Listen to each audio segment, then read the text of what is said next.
Hello everybody and welcome. Today we're gonna make a tutorial for, not a tutorial, like little guide for how to start this game and to clarify some mechanics about the game and so on. I think for the game, people that haven't played this game, this will be adequate tutorial, so let's get into it. First of all, everything can be accessed through this button here at the top. You have from making your troops, making your obviously boats, claiming provinces, sending missionaries to change fate in provinces, adjusting local authority. It is bad to have local authority at high for US state. Change cultures so we can adjust at every province culture. Produce buildings. It is easy as this. You click and you can choose where to build whatever. Should it be church, should it be marketplace, and so on. Sorry.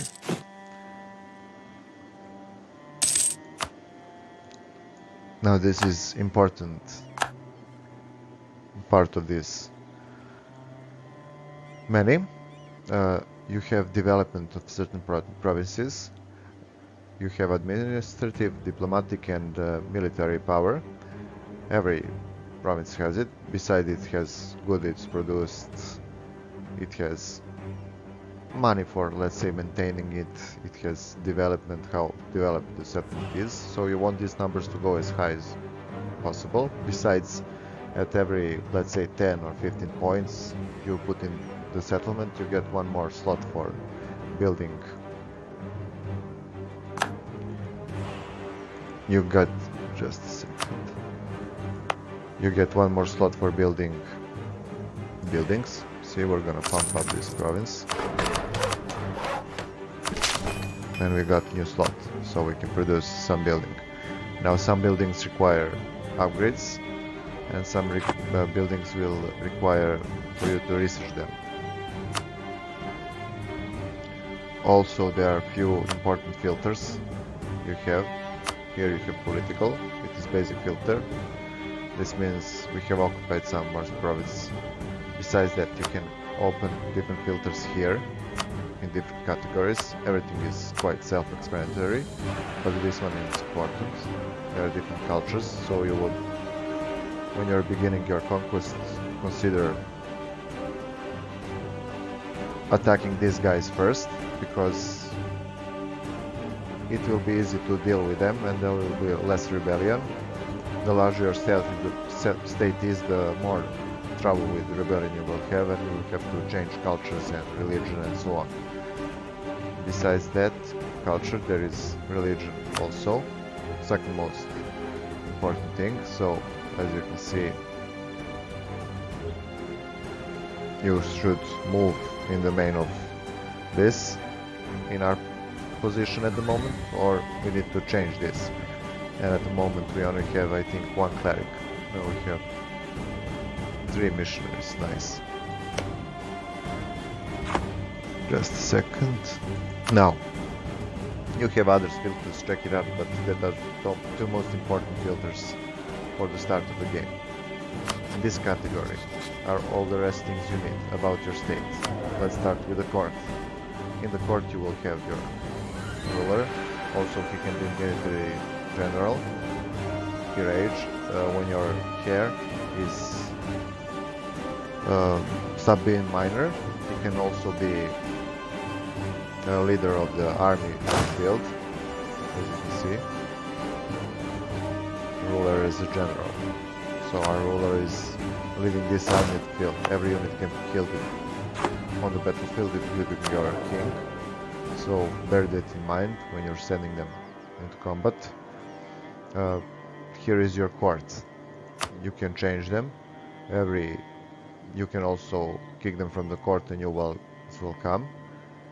Everyone will have different modifiers, and eventually they will die and you will replace them. Also you can acquire to various events special kind of let's say, advisors that will boost pretty much your culture or whatever. Every one of them can be leveled up here, and so on. So this is your first category.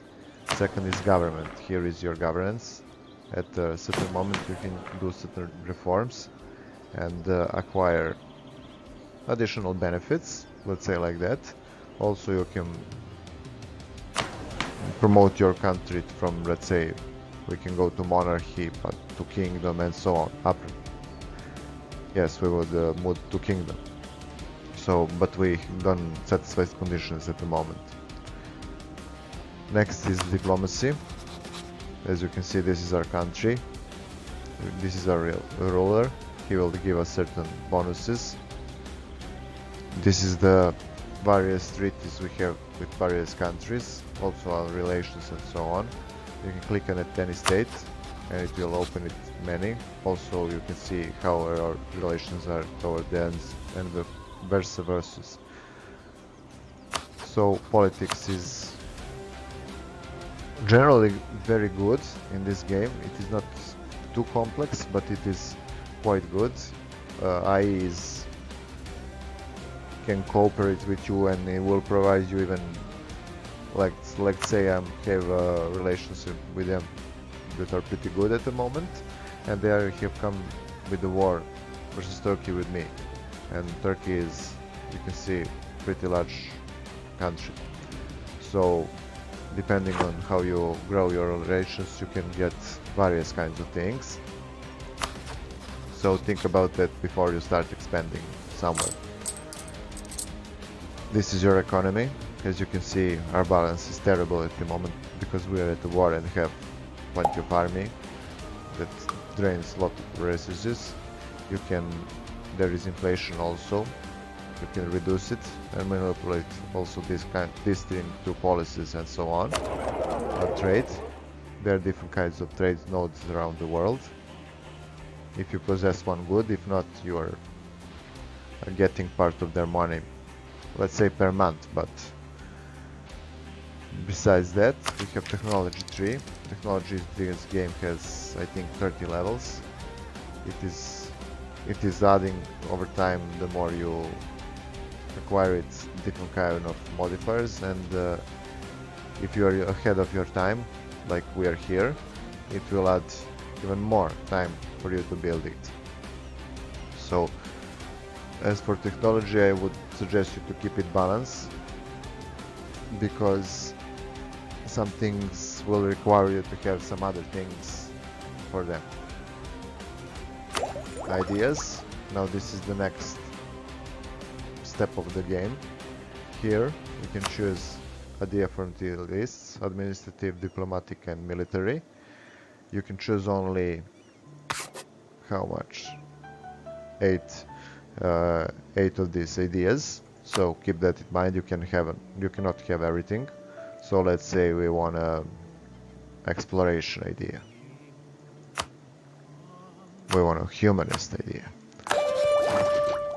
Now we have acquired this, and it will give us certain bonuses. Besides that, we can pay for it with more administrative power and get additional bonus. We get additional bonus and so on, until eventually it gives us, when you collect all of this, it will give you additional bonus here. So as you can see here, recover army. This is a special, and it is usually the best bonus from all this you will see here. So about ideas, I would suggest you, I don't know, think how you want to play it. If you're playing like a merchant, go for the merchant side of the idea. You can go to the religion and so on. Different choices, and as you can see, there are military approach, diplomatic and administrative approach. Also, this one I suggest you to get, because you will get quest for the new world, which will open you pretty soon ability, if you are near the sea, ability to go to the new world and acquire cheap promises, which will give you pretty much good money. So keep that in mind also when doing this. These are idea for our state. Next item here are missions. As you can see, we have completed one. Certain missions give us certain bonuses, and as you can see, this one requires us to have good relations with the groups. You have like merchant group, patriarchs are priests, and nobility, and you need to, from time to time, you can grant edicts towards them, and you can give them land and they will be satisfied, but your authority will drop, and so on. So as you can see, there is lots of quests, and every one of them will give you something good in return when you finish them. Like you can finish some quest and it will give you like claim of half of this country, which is pretty good if you're military and expansionist type. There are decisions politics. So here, when you uncover something in the research tree, you will get here idea in one of these three categories. You can get only 3 ideas activated from each category at a time. So we can take one idea, and when we put this act in place, it will give us, like this one, give us military strength, missionary strength versus heretics 3%, and religion unity plus 5%. Also you have national doctrines, let's say national decisions. You can, as you can see, they give us also different kind of bonuses. So this is relatively important tab, pay attention on it when you change it and so on. It can affect your state pretty much. This here, this is most important thing. As you can see here, stability, it affects your state a lot, so you can boost it here. If your monarch dies, this can drop, and for some events, so keep that in mind. Here you can also see rebels, you can handle them by force, accepting their demands. In this case, Patriarch would get 10% more land, and we will lose 1 stability, and they would disband. And the other ones are looking for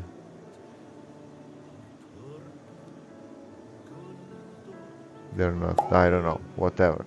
And in case this rebellion starts, here is the percentage it will. This amount of troops will rise. So also you can see where they will start at this town. Next in line is religion, depending on which faith you have taken. We are Orthodox at the moment. You will have something like this. We are defender of the faith. We get, you see, bonuses there, plus we get 1 more missionary than the other state, which is pretty much good. Also we can select here more bonuses for our state.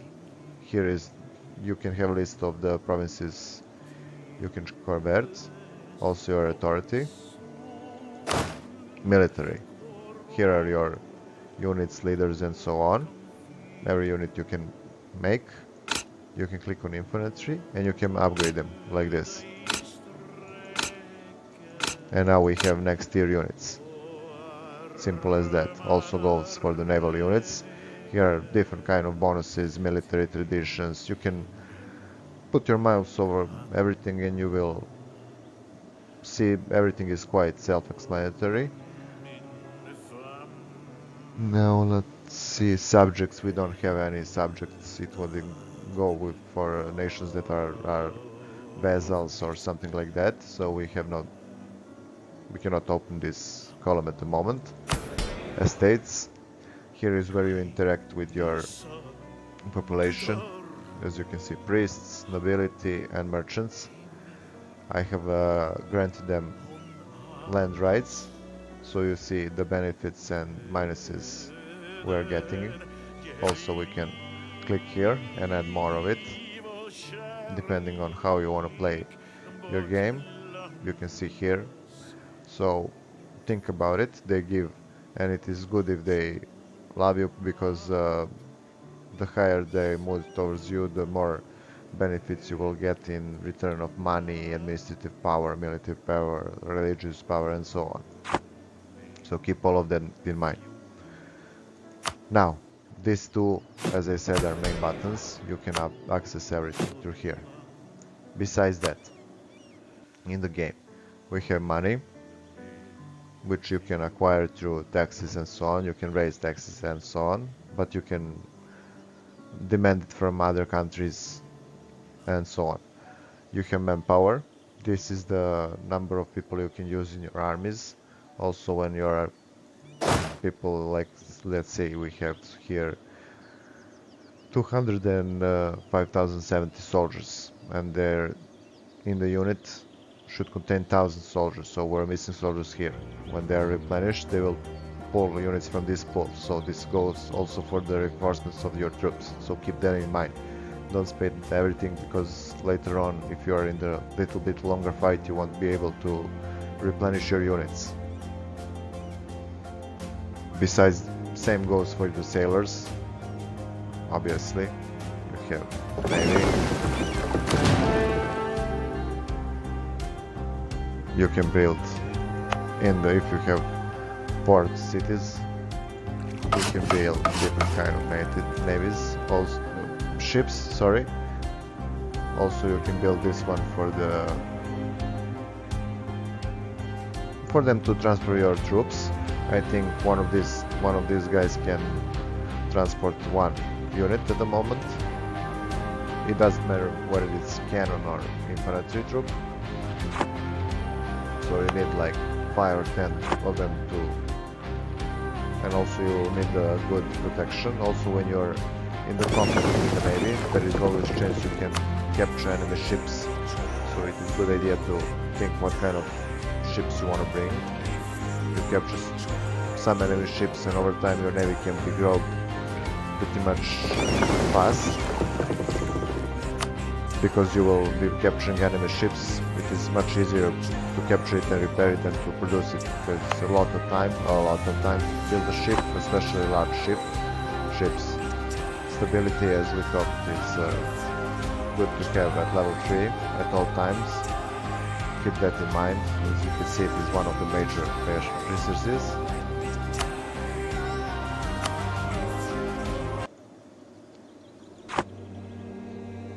Corruption also, you can stabilize it to various means, from policies, research, and so on. So keep in mind to keep it at a control level. Prestige is good. You can pay also a lot of things through events in this prestige. This is also something you want to keep at the top. You can acquire amazing kind of things if this is at a high level in events. So power projection, how much other fear you, and see, as you can see, we got event, so we can assassinate of the noble. So we have basically 2 options, maybe there are 3 options sometimes. Okay, and it is easy as that. Now, let's talk about some more things from this category. We have these 3, which are obviously for paying all of the research. Some other things also, like upgrading development of your villages. So this, we pay with this. Now, let's see about army. Also, as I said, you need ships for traversing armies. You need to board troops on them.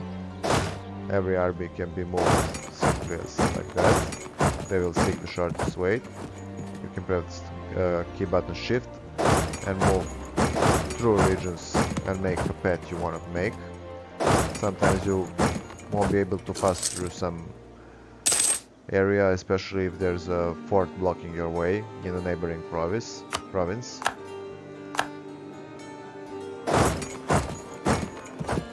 Here are your troops. We have infantry, we have cavalry, and we have cannons. I would always advise you to bring 3 cannons, because you can bombard fortifications with it. If you have 2 cannons, you don't have that option.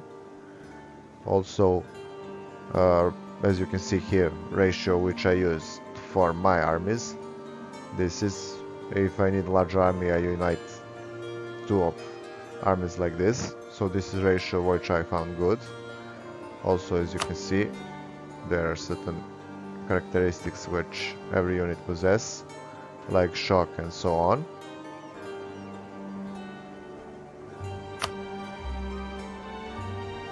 Wait a minute.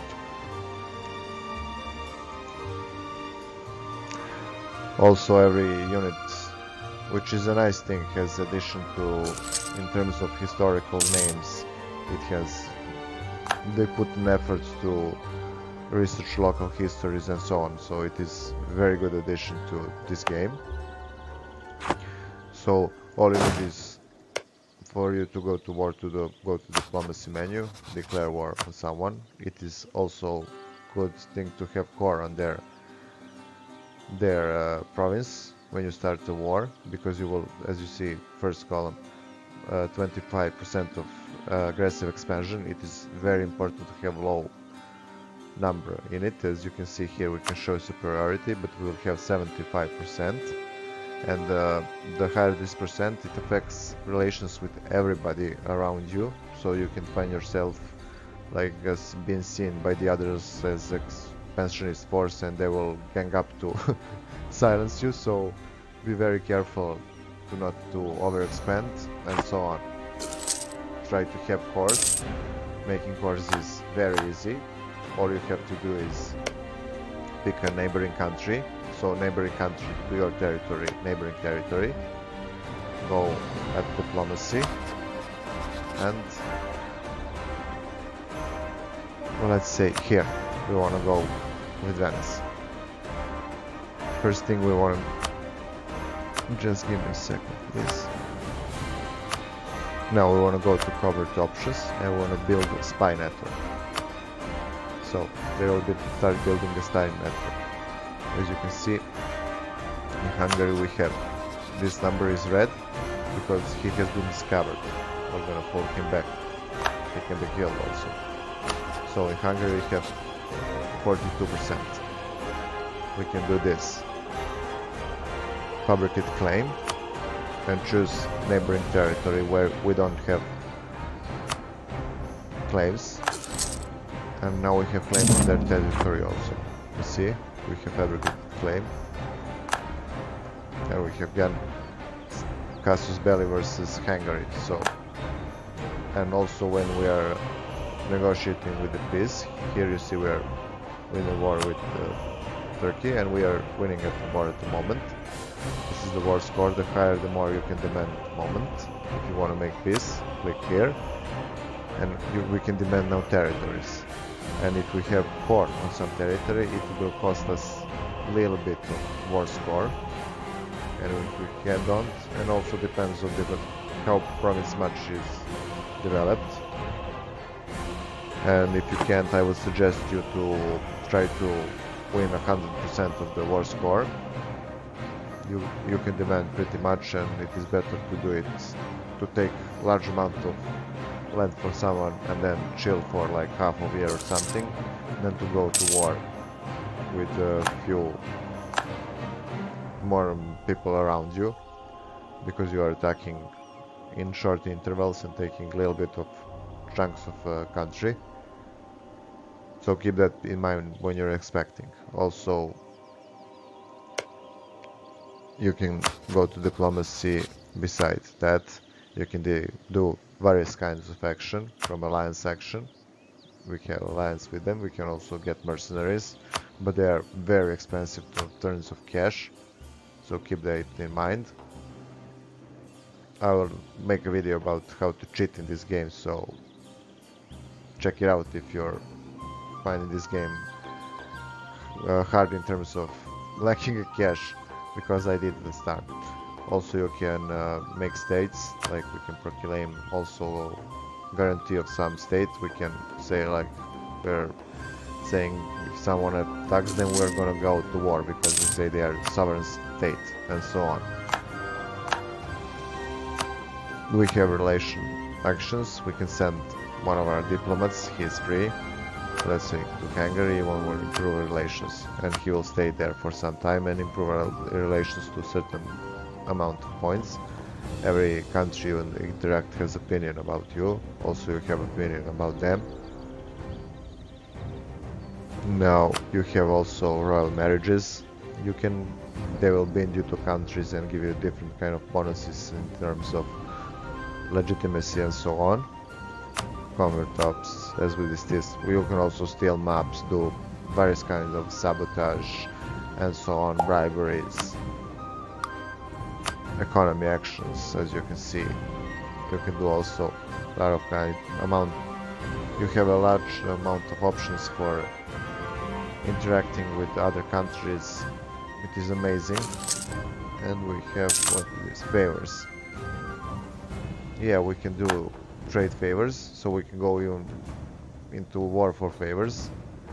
It is good to have them, especially if you can acquire them from some larger country which has some army, larger standing army. What else have we forgotten? So basically that is it. Every country, as we explained, has a certain amount. Keep these ones in check and you will be good. Also, when you go a little bit deeper in the game, try to use some of these filters. They will help you a lot in acquiring certain knowledge is a little bit easier. And we have religion, yeah. So keep that in mind. So guys, this is basically tutorial for this game. There will be anything else you will catch up in while playing this game. As I said, it is not so complicated. More you need is a little bit tutorial push. This game is amazing in every sense. I hope you like this guide. If you like, share and subscribe. So see ya guys, have fun.